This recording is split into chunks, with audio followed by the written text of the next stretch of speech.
Hi everyone, welcome to GTS Distributions Come and Play Day here in Seattle. My name is Rodney Smith and I've been joined by Keith from Iello Games. Hi Keith. Hi Rodney. Nice to see you. Thanks for having me. You've brought something with you. What is this? This game is Twin Tin Bots, almost a little tongue twister to say. It is, yeah. It's a new game by Philippe Kiarts, who Small World and some other games.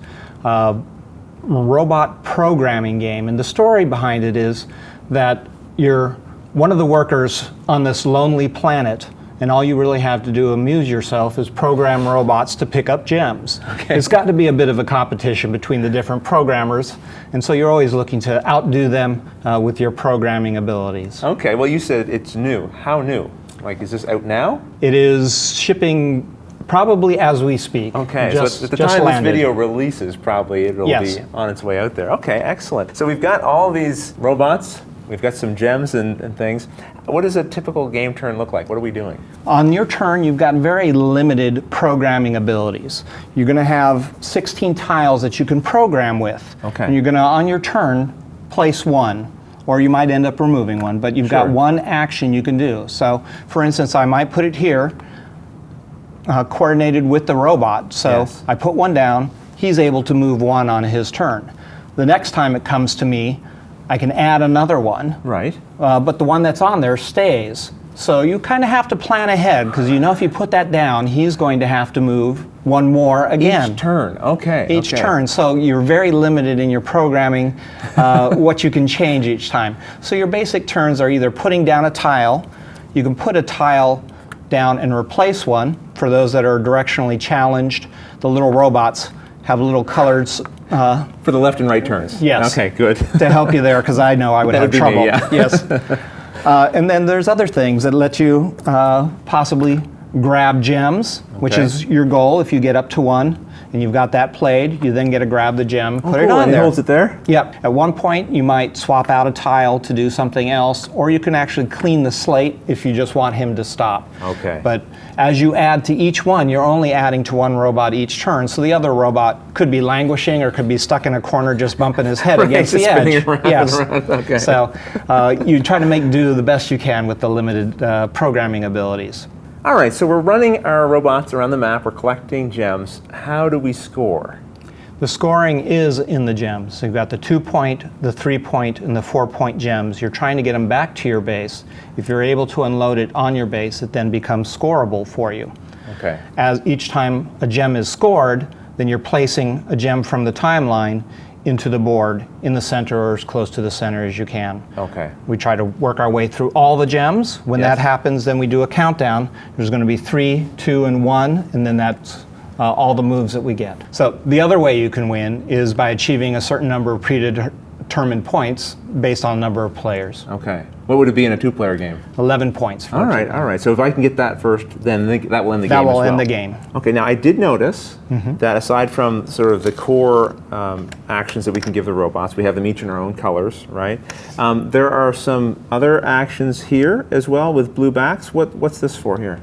Well, as you collect the gems, they're worth different point values. So the very small ones, the blue ones, are worth 2 points, slightly larger 3 points, and when you get to the big one, 4 points. Okay. The lower point ones, blue, color coordinate with that. So when you're able to deliver a blue one to your base, Yes. it then becomes scoreable, but then you also get a bonus tile. Okay. And this is hidden from everybody, but when you play it, of course, not so hidden, but Right. it's only something you are going to have. So this one lets you back your robot up.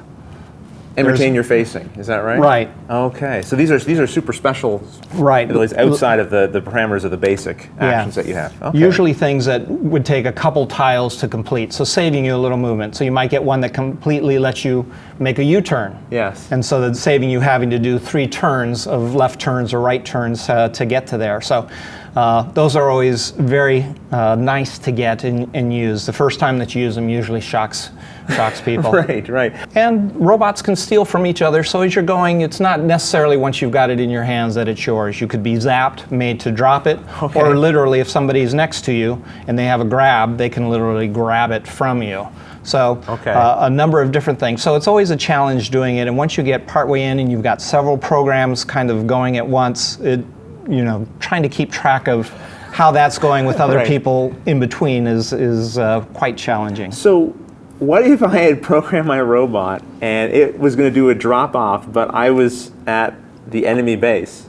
Will it not drop? Or It will would drop and you would give that to your opponent. So Okay. that's, I only ask because I could see that.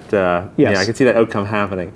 All right. Well, listen. Would it be possible for us to maybe put a few programs down on here, some of these different actions, and just sort of show how the robots would move, just kind of illustrate that? absolutely. All right. Let's do that. All right. All right. We jumped ahead a little bit in the gameplay here. Keith has very kindly let me collect a gem, and so that's given me a secret power. I just want to mention. I've got a secret power as well, so we're on even footing Okay, here. we're on even footing. All right, fair enough. I'm going to go first, though, right? Okay. So the very first thing I do is I can potentially change an order, add an order, switch some orders.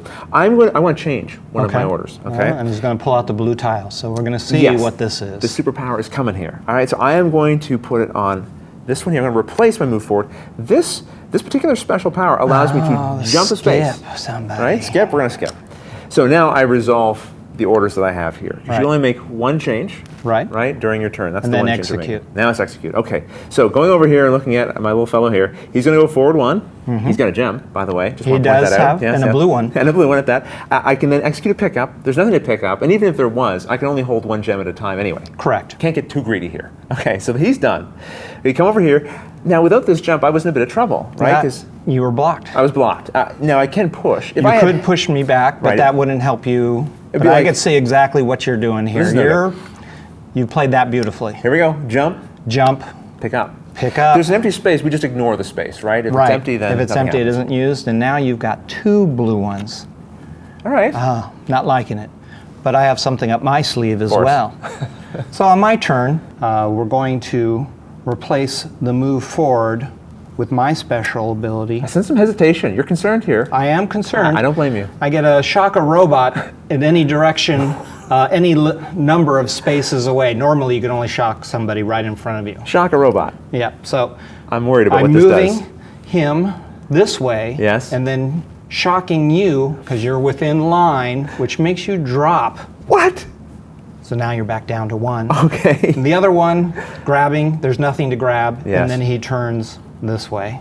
Okay. So I'm just letting him spin because I'm more concerned about the other stuff going on here in the middle. So the gameplay really is as simple as that. The complexity isn't in the rules and learning the game. It's in No. how you use the actions that you've been presented with, right? Very basic actions, but limited programming. So you've got to live with those actions, Right. oftentimes a number of turns. And I think it's interesting how these actions will start to stack up. Like, I need to Yes. move forward in the previous turn pickup. Well, now I don't need to. How do I clean this board? How do I adjust this so that I'm not just, like you say, spinning in a circle somewhere and being totally useless, Sometimes right? you got to do that. Just Right. let one guy spin and work on getting one guy Right. grabbing a jewel and taking it back to base. Well, listen, this game, you said it's going to be available very soon if it's not already. Right.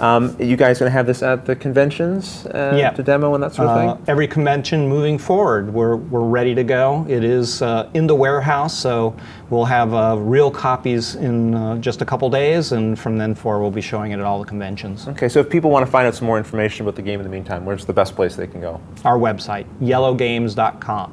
All right, well, Keith, thank you so much for coming and taking the time, giving us a great overview of the game, letting me collect a jewel at least, made me feel kind of good. All right. And to the rest of you, thanks for watching.